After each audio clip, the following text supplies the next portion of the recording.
Hello there, and welcome back again to MongoDB TV. I'm Shane McAllister. I'm one of the leads on our developer relations team here at MongoDB. Typically, these shows have our cloud partners and our customers, etc. too. So I really love when we get MongoDB folks to come on and explain in depth kind of our tools and what we have, because I think, and this topic in particular is of very much interest to me. I think lots of our developer community are using MongoDB, they're leveraging MongoDB. It's helping them build their applications, it's helping them to do things quicker and swifter. But often, and I've just come back from a week at AWS reInvent where you meet a lot of customers and developers and users in one go. Often they're kind of have maybe been in the mode of, I use MongoDB, it's working well for me, it's up and running, it's grand, everything's going fine. But we always know, and the topic of today's show is to deep dive into the performance side of things. But let's set the context. How does performance of your database impact your application performance, impact your application reliability, and also maybe impact your costs? So I don't know who to throw that one to first. I don't know who wants to take that, but at a really high level, as developers, I used to say developers are lazy, might just do things as quick as we can. But I've been corrected numerous times to say we're looking for convenience, right? So as developers, we set up with Atlas, we've connected Atlas, we've got our application running, it's working, brilliant, job done. But that's not the end, right? So high level, context setting, how does it impact our application performance of reliability and costs? Yeah, I can actually take that one because kind of what you're saying, what we've seen is oftentimes, like you said, developers know how to deploy Atlas and then it's working, but we've seen that there's oftentimes kind of a skills gap with that performance optimization piece, and how can that really, how can MongoDB really use our tools to impact, database optimization and the performance and how we run. So that's kind of why we're here today, because we have seen that skills gap in the market and we really want to empower our customers to, understand how they can leverage MongoDB to help with that. But, we have how we kind of like to look at it is that we offer these tools from conception. So we are really monitoring your data, monitoring your metrics from conception, and we can use and leverage these tools to really give you MongoDB specific insights into your data and how to optimize on that, how to help with resource utilization, making sure everything is running smoothly, getting ahead of the issues before they impact any sort of performance or lead to downtime, whatever it may be.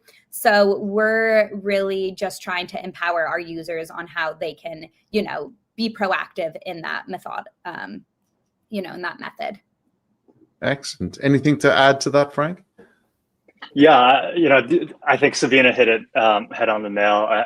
One thing I just want to add is I think one of the beautiful things about MongoDB and the non-relational method is just how widely adoptable it is from small startups, and just it's quick to get started, and that's one of the obviously selling points of the non-relational model.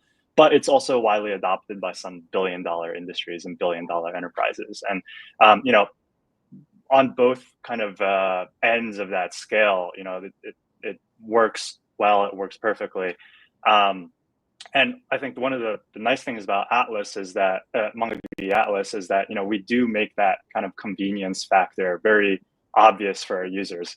We have a number of tools built in that not only kind of show you like how your database is performing, but we give you very targeted guidance and support on how to optimize your database performance. And obviously that ultimately impacts your application performance. It impacts the reliability, the resiliency of your application, and ultimately your bill and your cost as well. Okay, so we're going to, obviously, as I said in the introduction, we're going to have a demo later. Let's keep it to the high level at the moment. So we have the MongoDB Observability Suite. How long has that been around, and what have been some of the recent additions to that as well too that we'll see a little bit later? Frank, do you want to take that one? Sure. Yeah. So we're going to be the MongoDB Observability Suite has been around since its conception. It's been kind of a day one feature of MongoDB Atlas. observability is such a core part of just maintaining the availability of your database, and so it's something that we've included since day one. That being said, we've continually added more and more features to our observability suite. What may have kind of started as just baseline monitoring with just pure metrics and alerts, we've kind of advanced from there, and we've provided more detailed analysis, looking at things like a query profiler, which you can use to really kind of take the symptoms that you're seeing within your metrics data to kind of pinpoint a specific root cause. And we've also added more advisory tools that provide things like index advice and things like schema advice, ways to kind of optimize your query performance.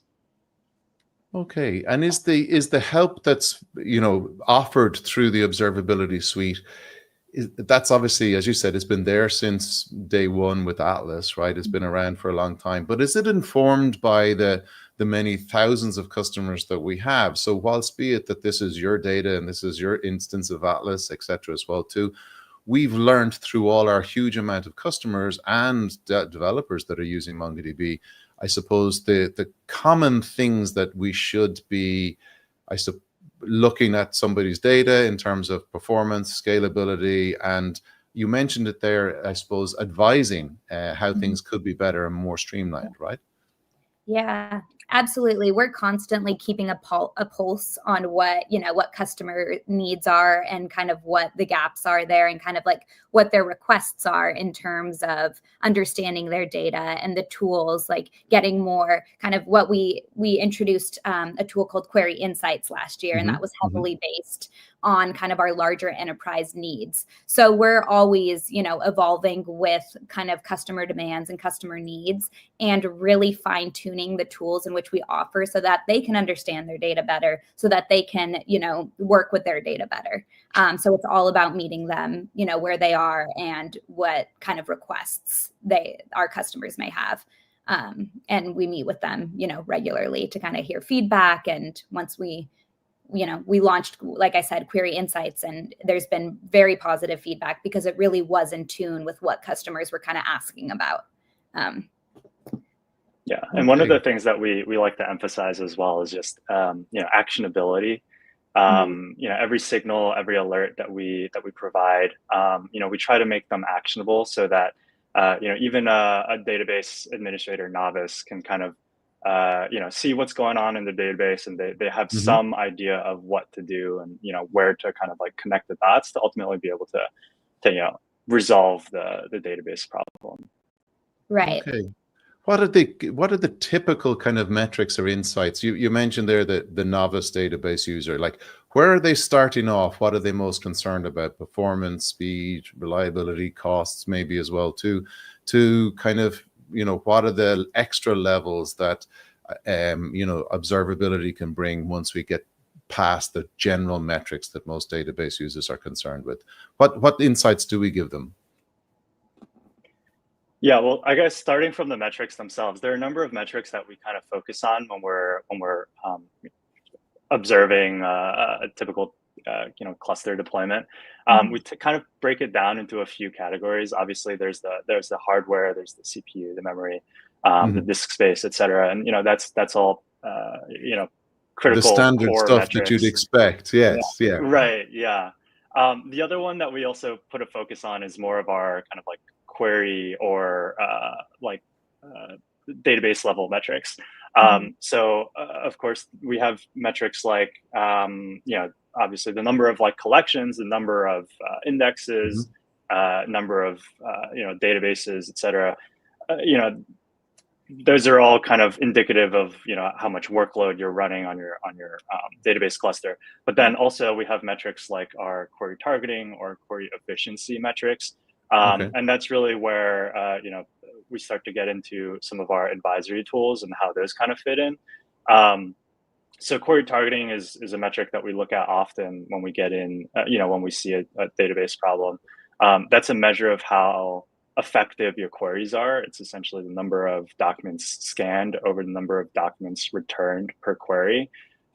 We have that at a few levels. We have that at the host level that's kind of aggregated across all the queries running on that host. And that's a good kind of starting measure of seeing how effective your queries are. So if your queries are scanning a large number of documents and only returning a few documents, that's pretty indicative of a inefficient query. And that might be a signal that maybe there's a missing index, or maybe there's some sort of like schema optimization that could be optimized. So typically, one of the flows that we see is, if customers do have a high query targeting value, one of the tools that we like to suggest is our query profiler, so they can look at some of their slowest queries. And we typically see some correlation between inefficient queries and slow queries. And they can go into the query profiler and they can see specific slow queries and be able to get more details about what the specific query is, the execution time, whether or not it's an index scan or a collection scan. And then from there we provide additional advisory tools. We if it is a collection scan, we'll take a look at how many documents it's scanning, how many documents it's returning, the average execution time, the number of bytes read. And we'll actually suggest an index recommendation to help optimize those queries. Okay, that's ideal. So obviously, look, when we're talking, particularly for consumption models, right? You're talking about, compute. There's a cost for compute. There's a cost for bandwidth, and there's the cost for obviously storage as well too. And so we're looking at that compute time. As you said, if you do a large scan in a query and you return back a very few results, you can advise there as well too. What are the other types of scenarios that you see, I suppose, commonly amongst people before they get deep down into database observability? What are the common mistakes, as it were, right? Yeah, well, I think even before we get down into some of the database and query level metrics, we talked about kind of the hardware hardware metrics earlier. Auto scaling is something that is built into MongoDB Atlas, and that's a pretty fundamental observability offering there. Being able to scale up and scale down based on CPU and disk space consumption, those are pretty standard. But that is something that we do see some of our customers maybe skip over. That is definitely something that we recommend our customers enable, just enabling auto scaling, especially as workloads grow over time. In this day and age, things can change very quickly. Things go viral, and suddenly an application triples its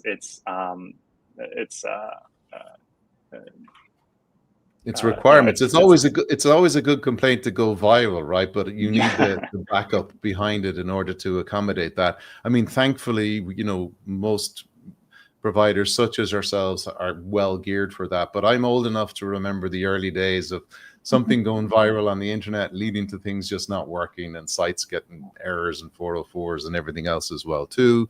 The early days of Twitter was notorious for that, with the fail whale and things like that too. But because they were relying on essentially physical servers that they were owned, they hadn't moved to the cloud at that time as well too. So in regards to what you've described, Frank, and I'm assuming that we have customizable alerts for all of this, Sabina, that when you see something happen, you're going to get notified swiftly. And how do they work, and how customizable are those?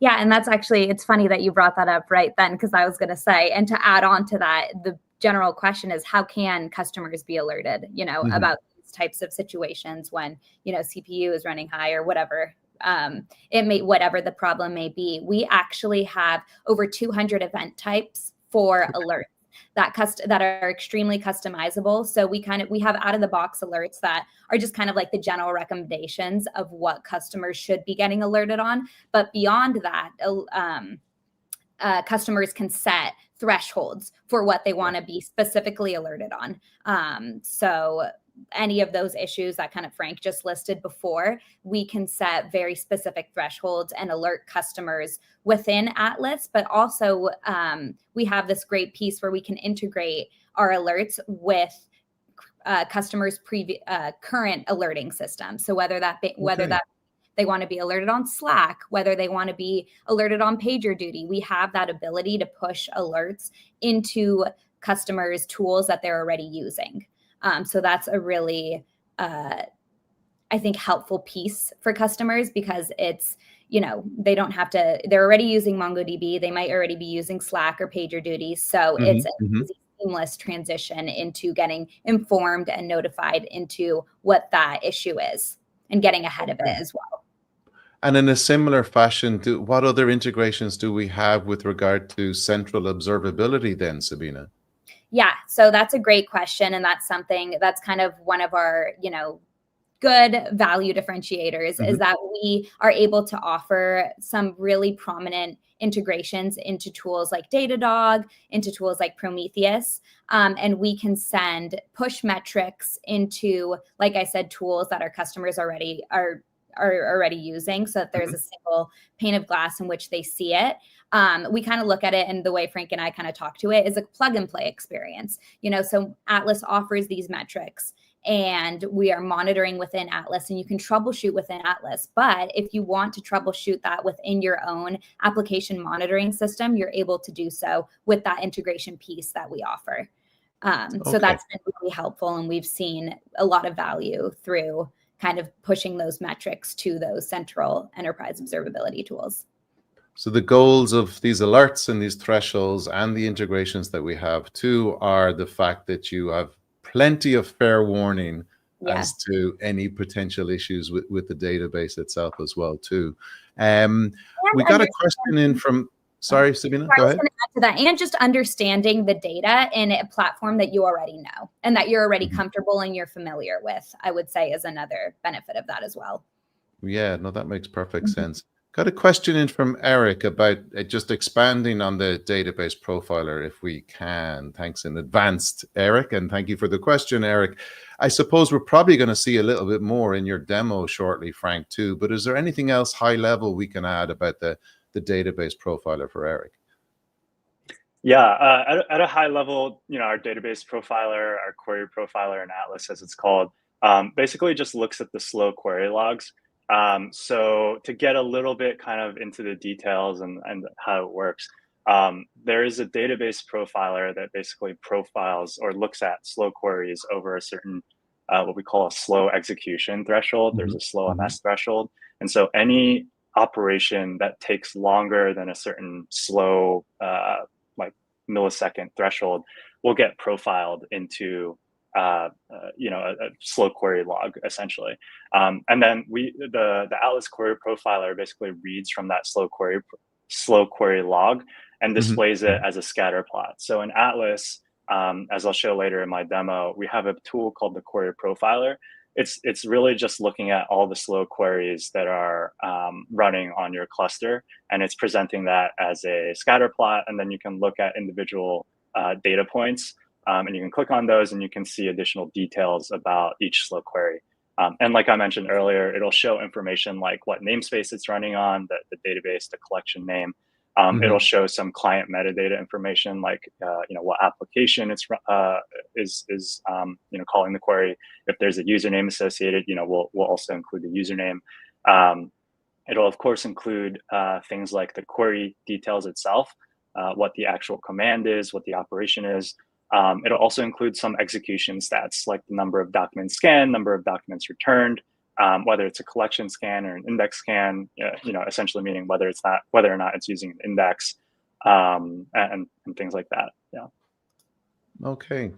I think while you were chatting then, Paul, who's obviously very quick at typing, added another question then with regard to this. So his question is, does the profiler show the impact of shards on performance stats? Improve locality for a query within a single shard, or increase latency for a query that spans shards? Would that be something we'd touch on then? So the query profiler does work across sharded clusters. We do provide stats on, so depending on kind of like what level you look, when you look at it from a cluster level, we are kind of aggregating the stats across the entire sharded cluster. If you do want to kind of zoom in and look at, a specific shard or even a specific host, we have additional filter options. So you can look at, the shard or the host level and just see operations against that kind of scope. Okay, excellent. Thank you for your question, Paul. I hope that helped. So we talked about performance and we're talking about getting those deep insights. Talk to me a little bit about cost then, because obviously the end goal for some sides of the business is to make sure increased performance also leads to reduced costs. So how does it leverage the observability to understand how we do and maximize resource usage whilst also reducing costs if possible? Who wants to grab that one? Sabina, Frank? Whichever. Yeah, I can. You could go ahead, Frank. Okay. So one of, there are multiple ways that we kind of optimize costs, but the one I want to focus on is the performance advisor.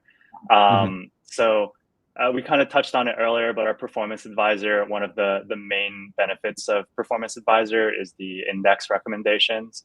Our index recommendations in performance advisor are also based on our slow queries. So just like our query profiler, we're looking at any operations that are run against the cluster that take longer than a certain millisecond threshold.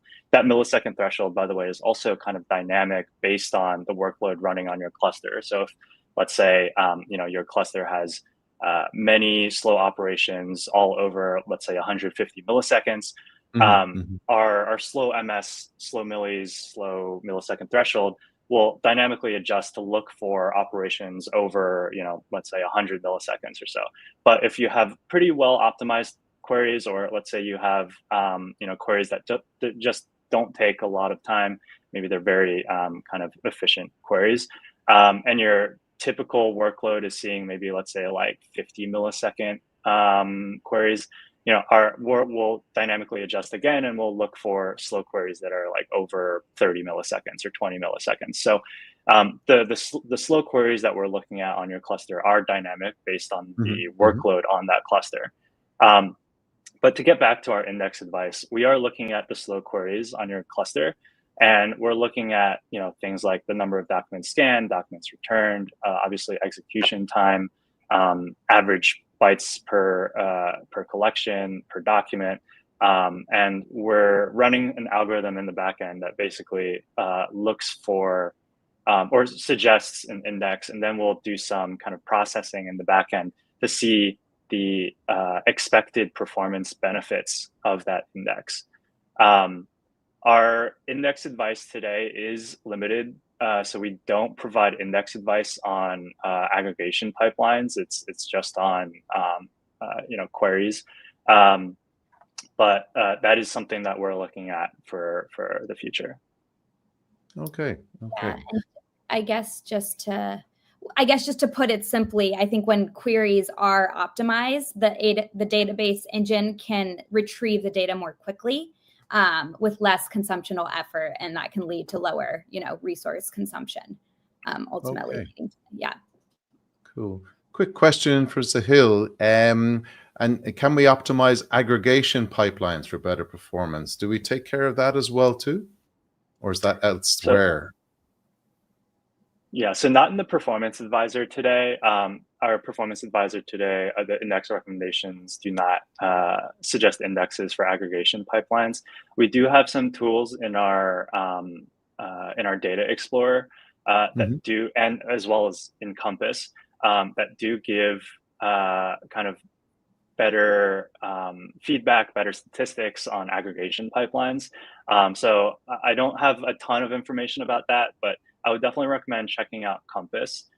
You can use it to kind of build aggregation pipelines and see how each stage of your aggregation pipeline is performing. You can kind of break down the pipeline as well, and get stats about each stage. So that it would be my recommendation. Excellent. Sahil, thank you for the question. And I love that you mentioned Compass. I think it's something that we don't shout enough about. It's an incredibly powerful tool, essentially to examine and look at all of your collections and do the aggregation pipelines and a whole host of other things in there. So if you're using MongoDB Atlas and don't have Compass downloaded, go get it. You'll be amazed at the insights that it can give. So there's the plug for Compass. I want to get into kind of the show part of this, but before I do this, one of the things, and again, we've a wide developer audience on the MongoDB TV, is to just like give a context of scale. Like people are building on MongoDB to do their proof of concepts and their MVPs, and we've got customers which are absolutely enormous, financial institutions, etc. So, give us, is there any limitation to the scale at which the database observability tools work? Like if you have many hundreds of thousands of documents and many thousands of reads and writes per second, etc. as well too, is there any limits on how that can be observed using the tools that we have? So we've actually been working over the past year to optimize our advisory tools for our largest customers. And as you mentioned, we have billion-dollar financial services enterprise customers, as well as large gaming companies, all with multinational presence. And so we see that actually part of their kind of regular workflow is looking at some of our query profiler tools and looking at our index recommendations, and they actually bake it into kind of their like daily or their weekly database administration workflow, and it's something that they're using every day. So it does work for of course both the POC as well as those enterprise level scale. Okay, so it covers that wide range, which is enormous, right? There's quite the range of users who are optimizing our tools. Excellent, excellent. So we've talked about a lot, right? We're going to see some stuff in action. We talked about obviously Performance Advisor, the query insights, the metrics charts, the customizable alerts, and some of our integrations. So I think people want to see it in action. So Frank, if you want to share your screen, I saw a little bit earlier of what you're going to show on the live stream today. It'd be great to, have a rundown to this, to put it into context for those that may not be so familiar with the tools that we have to hand in Atlas now. So perfect. That's coming through nice and clear, and hopefully everyone else can see that as well too. Perfect. Yeah, so I have a Atlas cluster here, and I have some workload running on my Atlas cluster. I'm going to just go over briefly, some of the tools that we talked about here today. I'll spend a bit more time on some of the new things that we added this past year. We talked about the query profiler. We've made some enhancements to our Performance Advisor. But just to kind of level set and make sure we cover everything, I'll start with our metrics page here. Here I'm running a 2-shard cluster, so I can see kind of an overview of each of my 2 shards, and I can see specific metrics about each of these shards. So earlier we talked about things like documents returned, documents scanned. Here I can see the number of documents returned for each of my shards in my 2-shard cluster. If I want to get additional detail, I can also click into one of my shards as well. So I'll click into my shard 0 here, and I can see, these are my shard level details. Here I can see additional metrics as well. We talked about some of our hardware related metrics earlier, but we have a number. Yeah, we have a number of different metrics available here. You can also see additional information about what each metric means. We also have things like common server events like server restarts or re-elections, and that is helpful because you can kind of contextualize how different metric behaviors or how the metric is behaving may be impacted by server events. These are all highly interactable as well. You can zoom in, you can zoom out, you can set custom date time windows. We also have metrics for search nodes as well. So I am running a search workload on this cluster, and so I can see how my search nodes are performing. I have 2 search nodes here. But going back to my MongoD, data bearing nodes here, we took a look at some of the metrics that we have available, as well as some of the interactions on this metrics chart. I also want to show off some of our alerts. So we do have a number of project alerts as well that are available out of the box once you get started with Atlas. And of course, you can add new alerts as well. So if I wanted to add a new alert, I have a number of alert conditions that I can alert on. I can specify it for specific hosts. And as Sabita mentioned earlier, we are super plug and play with a number of observability and notification tools in the market. So if I wanted to create a Datadog monitor, or if I wanted to page someone in PagerDuty, or if I wanted to notify like a Slack channel or notify someone in Slack, these are all out of the box notification options that we have available. We also have a number of there's nowhere to hide, basically. You can't, once you've set these things up and added all your integrations, you can't possibly say, I didn't know about it, right? And your folks are going to know about it. We also talked about observability integrations earlier as well. So, we have a number of integrations here, but you can see we also have Prometheus and Datadog here. I actually have Datadog here configured. We also have a number of integrations that are not shown on this page that you can find through our partner portal with popular APM tools like New Relic, Dynatrace, Grafana Cloud, etc. So pretty well integrated into the overall observability market. But getting back to some of the tools that I want to highlight here. So we talked about our metrics page there. The Query Insights page is the one that we recently introduced this year. So what I'm looking at here is our namespace insights. This is essentially providing metrics at a collection by collection level. So earlier we were looking at metrics at the shard level or at the host level. Those are aggregated across all collections, across all queries per host or per shard. And so there is a level of fidelity that you kind of lose there when you're looking at things from that kind of like aggregate view. And so this namespace insights view provides a bit more of a detailed view, and it provides a bit more kind of data fidelity. So here I can see, I have a few collections. It looks like I have a credit cards secondary deleted cards collection that is taking on average around 25 milliseconds per second to run its queries on that collection. And it's a lot higher latency than the rest of my collections. And so that could be something that, maybe I want to look into. We're able to look back 7 days on this namespace insights page today.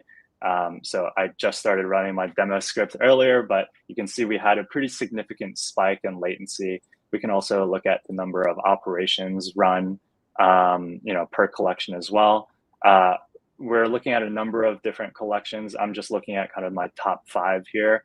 But if you do have, let's say, like a specific collection that is very critical to your workload, you can also pin that collection here as well. And so, if we, let's say, the deleted cards. Sorry, my keyboard disconnected. Proper live demo. Okay, there we go. And let me see, was it primary or secondary? It was secondary deleted cards. So if I wanted to, let's say, pin my secondary deleted cards collection, I can pin that here, and that way I'll always be able to see my secondary deleted cards collection, even if it does kind of drop out of my top 5 in terms of total execution time. Okay, so if there's something you're particularly keen on observing, you pin it basically, so it's always there, even if it is performing adequately. That's right. Yeah. Sorry, I was just laughing at the turn it off and on again comment. Yeah, thank you. I had to reconnect my keyboard. Yeah. So, one thing that we've noticed, customers, really use this kind of pinned namespace feature for is, if they are, let's say, onboarding a new workload, Mhm. typically, we may see that they create a new collection and then they start, importing documents and start running queries against that new collection. If they're already running an existing workload on their cluster, it may take some time for that new workload and that new collection to kind of show up on this page because it is kind of sorted by total execution time.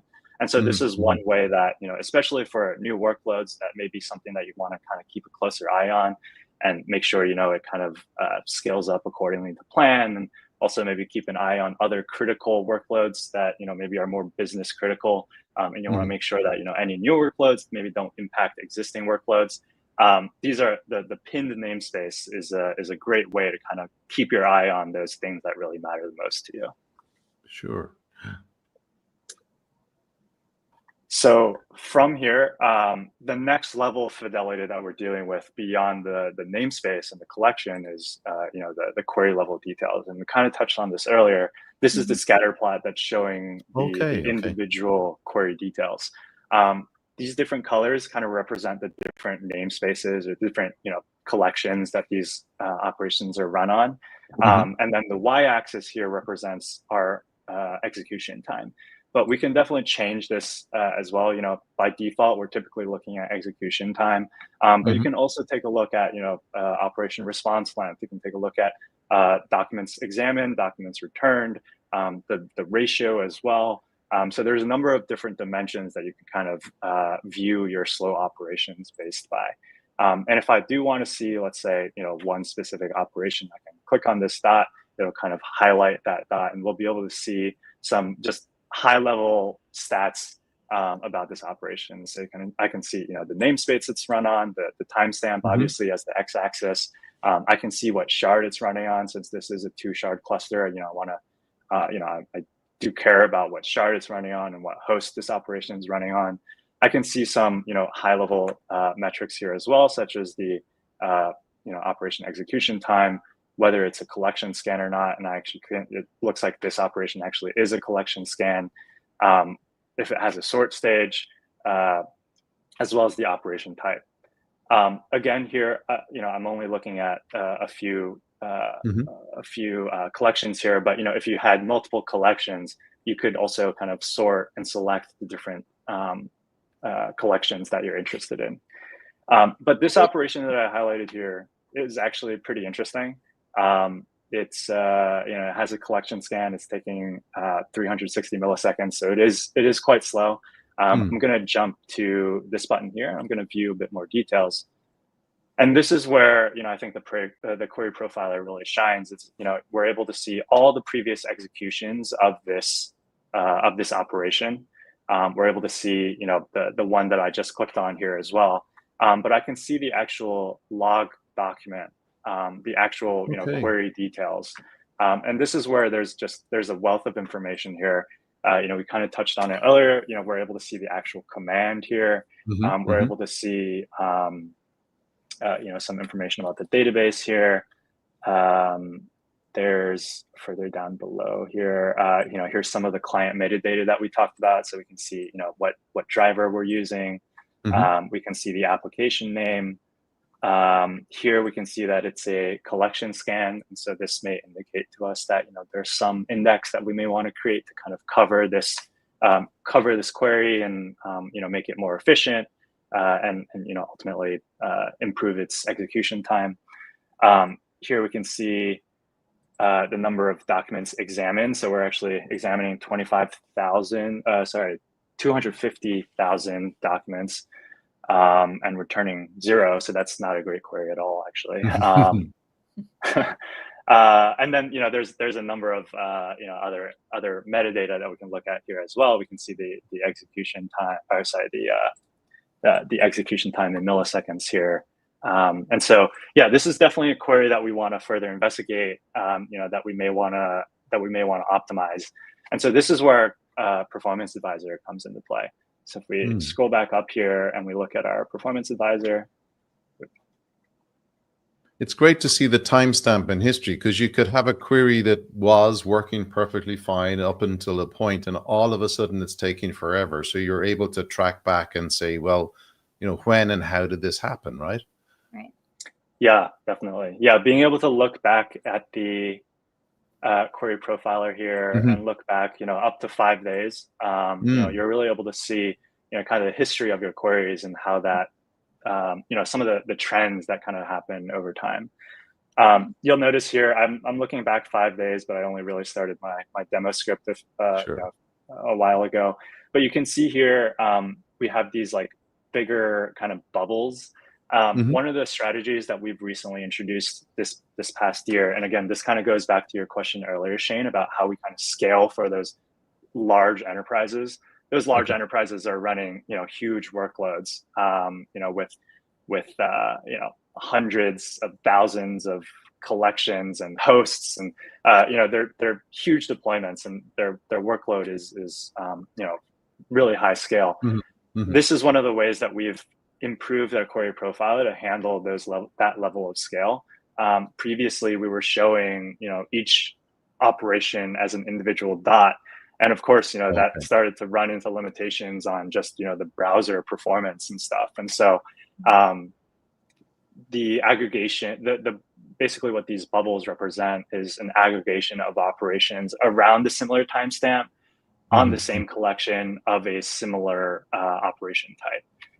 And so I can see here, this big bubble here represents, like Monday at a certain hour time period.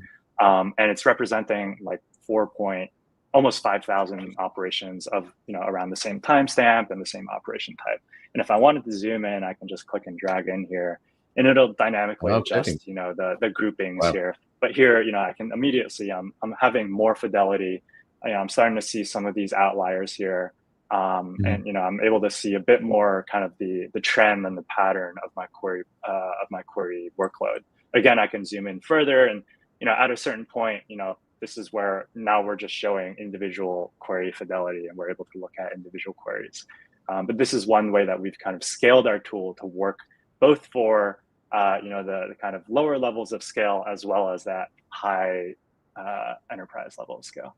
Yeah, it's incredibly powerful, and the granularity that you have once you dive down into it is brilliant, I suppose, to try and figure out, what was that. So yeah, that's brilliant. Great explanation. So what's next then? The performance advisor stuff, is it? Yeah, performance advisor is the last one I want to touch on here. And again, for people that are familiar with performance advisor, this may look and feel pretty similar. One thing I want to touch on as well is that this past year, we've also made some improvements to performance advisor, kind of more under the covers. For anyone that was kind of previously familiar with performance advisor, it really only worked on a host by host basis. And so, you would have to go to a specific host, and then you'd have to see, the index advice for that host. And you kind of have to do some kind of manual correlation to see how, how the index advice or what index advice you had on the other hosts. What we've done now is we've now aggregated it at the cluster level, including for sharded clusters. So here I can see, my demo script is only running operations on a single host here, but we do have the ability to look at index advice for either a specific shard or a specific host. By default, if I don't have anything selected, it's essentially aggregating all of the slow queries across the entire cluster and giving you the index recommendations across the entire cluster. So this is one index recommendation that I can see here. I can see it's on my transactions.creditcardinfo collection, and it's giving me the actual field that I would want to create this index on. It also gives me some additional information as well, such as some statistics that I might expect if I were to improve the queries that would benefit from this index. I can see if there are any other indexes on this collection. In this case, it's just a default _ID index, and it gives me some samples, sample queries that might be improved by this index as well. And so, if I wanted to take a look at the specific log line here again, I could see like here's a specific slow query that would benefit from this index. So from here, if I wanted to just create this index from this page, I easily could. If I wanted to, go back to my CLI or do it some other way, I could easily do that as well. But for my purposes, I just want to, Performance Advisor is telling me to create this index. I'm just going to create this index here. And, it's going to bring up this modal. It's going to have everything already filled out for me. I can just review it and kind of go through the process, and it's going to start building that index. Building index will kind of take a little while. But once that index is built, I should be able to then go back and look at, my namespaces.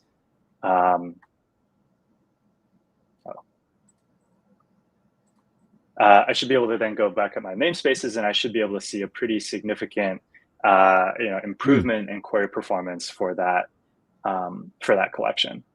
And so, if I did want to actually take a look at my index, I think it was on my credit cards collection, if I remember correctly.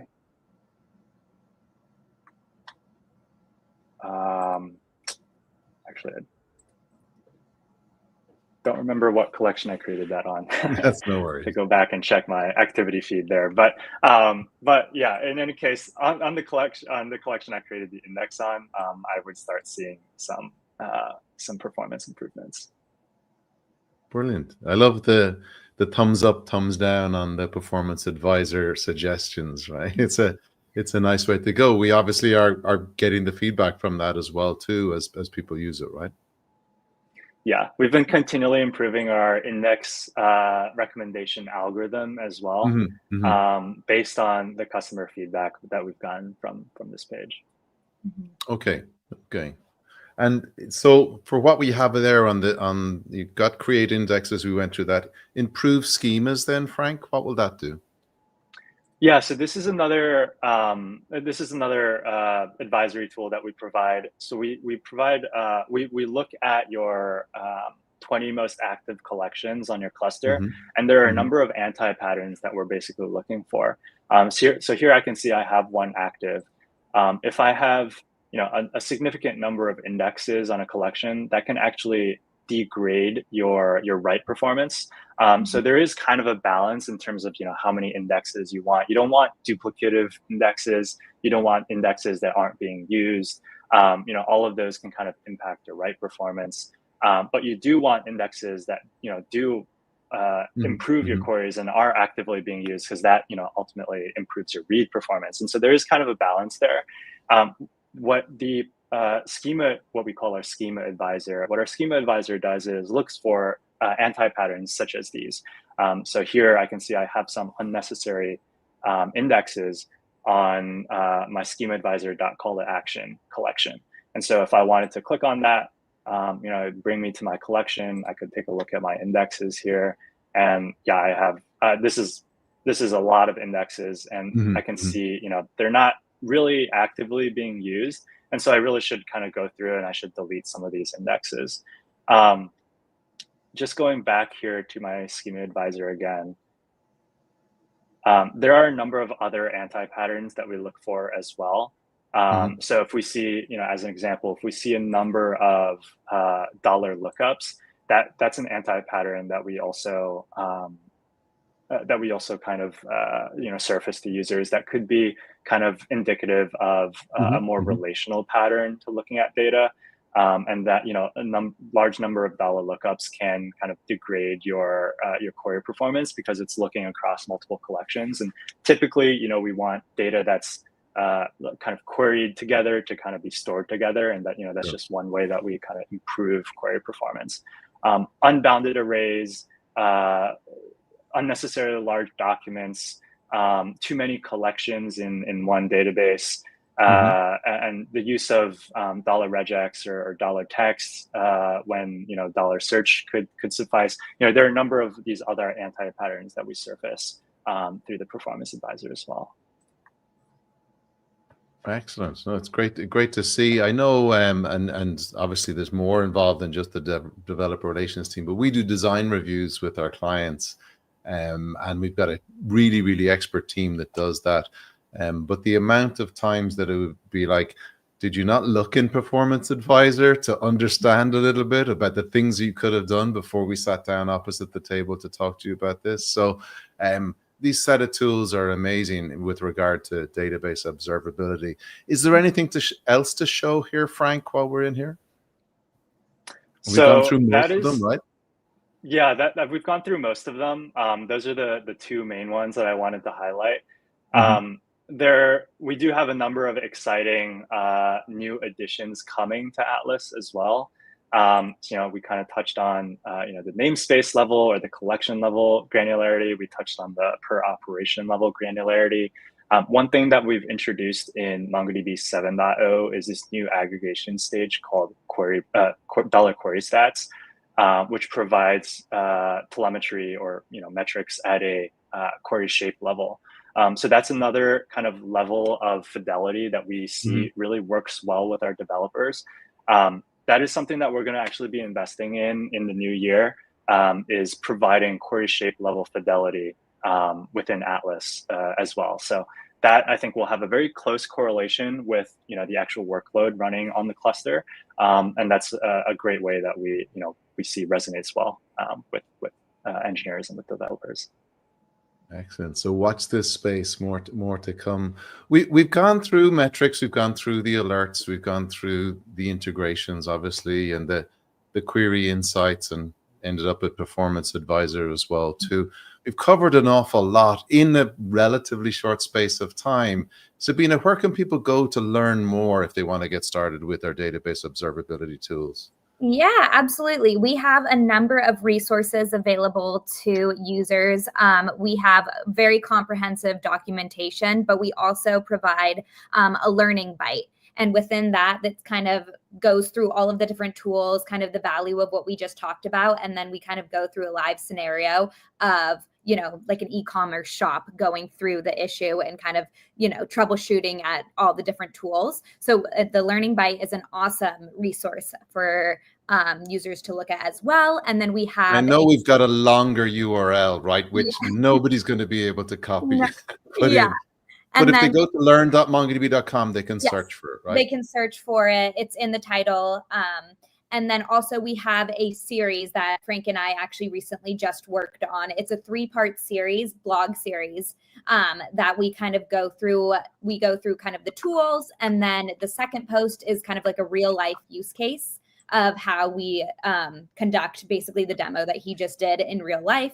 And then the third is kind of on integrating with the different tools and kind of walks through a scenario on how we can, how like Slack converses with Datadog and how those tools kind of intermix as well. So there's a number of resources that users can kind of look into to see more and learn more. And again, if you go to the Developer Center, MongoDB's Developer Center, so developer.mongodb.com will get you there, and then just search for observability, and search being what it is should surface up your articles straight away in that as well too. So people can go there and try and check things out as well too. There also was a video that was done at .local. So .local is MongoDB's series of events that used to be just key cities. We've now taken it to over 20 cities around the world. We're just finishing. I think we've got, is it Zurich or somewhere's finishing at the moment, I think, maybe, or maybe it's already done. But you did a video as well too. So for those that can type quick or screenshot quickly, you can get straight to the video there, but just go to the MongoDB YouTube channel and search for it as well. You'll get to see that, right? Yeah, you can see Frank give that live demo as well. So it's a great talk, and kind of dives into like patterns and on performance and much more of MongoDB Atlas as well on that speech. So perfect. So look, we've covered most of the topics. There's been a couple of questions along the way. We've tried to answer them on the fly. If anyone else has some questions to ask before we shut out, please drop them into the chat either on YouTube or LinkedIn really quickly. I'm looking through the questions. There's no particular questions. There's basically telling us we should do Q&A, but he doesn't have a question for us. But thank you for the hint. Definitely will do. But you were so kind earlier to say that MongoDB rocks. So we do appreciate that. That's going down really well. Paul, who did have a question for us earlier, had to drop. So kudos to you, Frank, for the great demo there as well too. So if anyone has any final questions, we'll be on for another little bit to be able to answer those.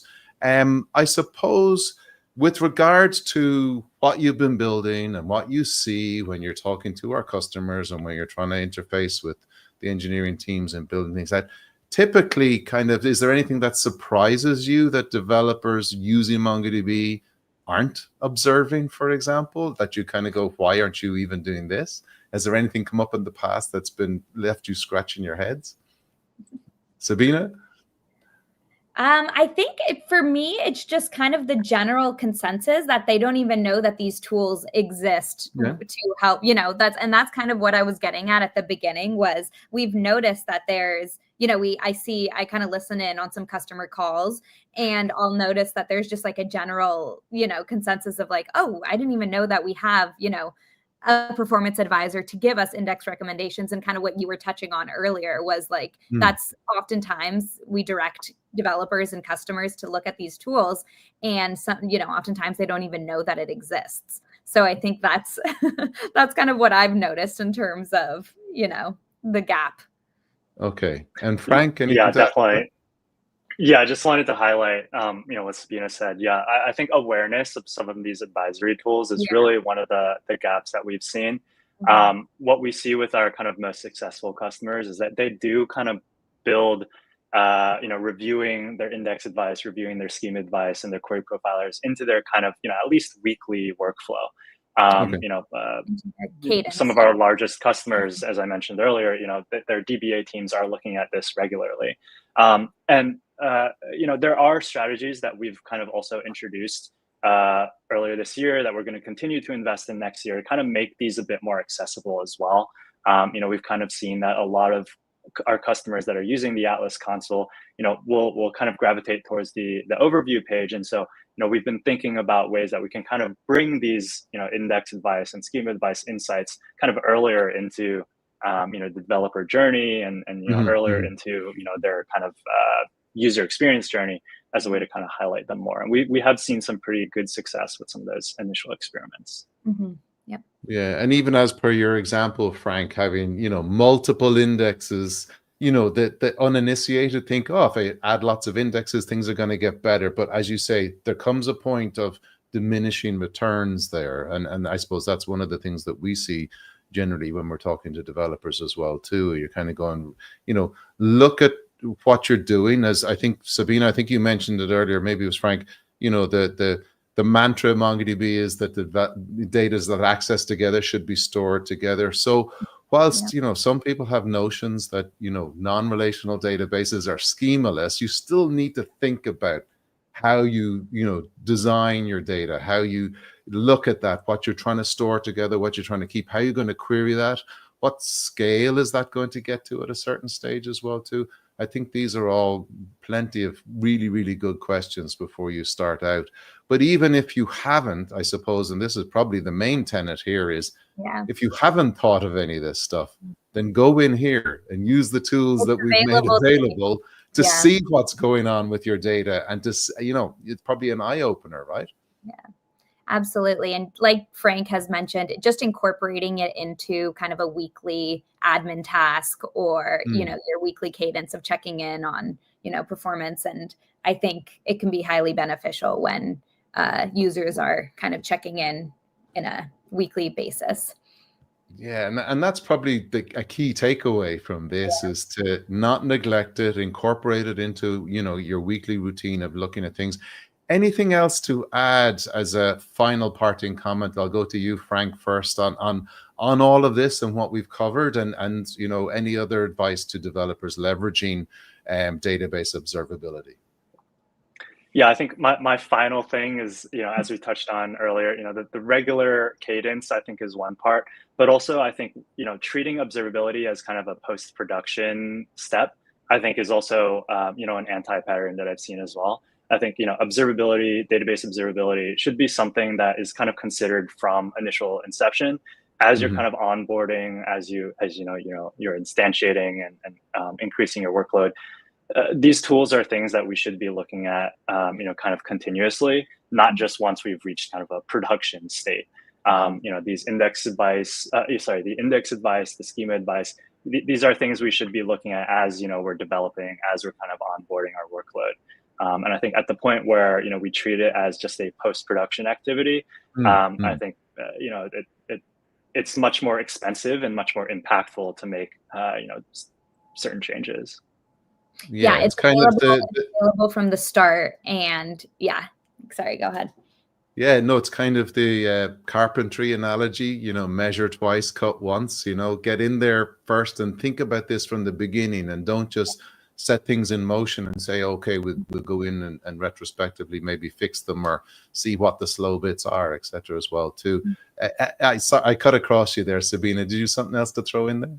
Oh yeah, no, just like it's available from the start. And this is kind of, also another thing we've kind of seen is that oftentimes it is, customers are kind of looking at it as a post-production state. But I think getting in there and starting from the beginning, from conception of your deployment, as well as, and that kind of goes back to incorporating it into the routine of just, understanding where your MongoDB deployment is. Excellent. Well, look, we've covered so much. Sabina, Frank, thank you so much I know it was super quick. We went through lots. Metrics, alerts, query insights, integrations, performance advisor, etc. as well too. But as we did point out, if you have a blog series up on our developer center, developer.mongodb.com, to go in and have a look at that. And if you are using it and you have any questions, we have a superb community on MongoDB forums. So if you have any issues, you want to ask for advice, go to community.mongodb.com to our forums there.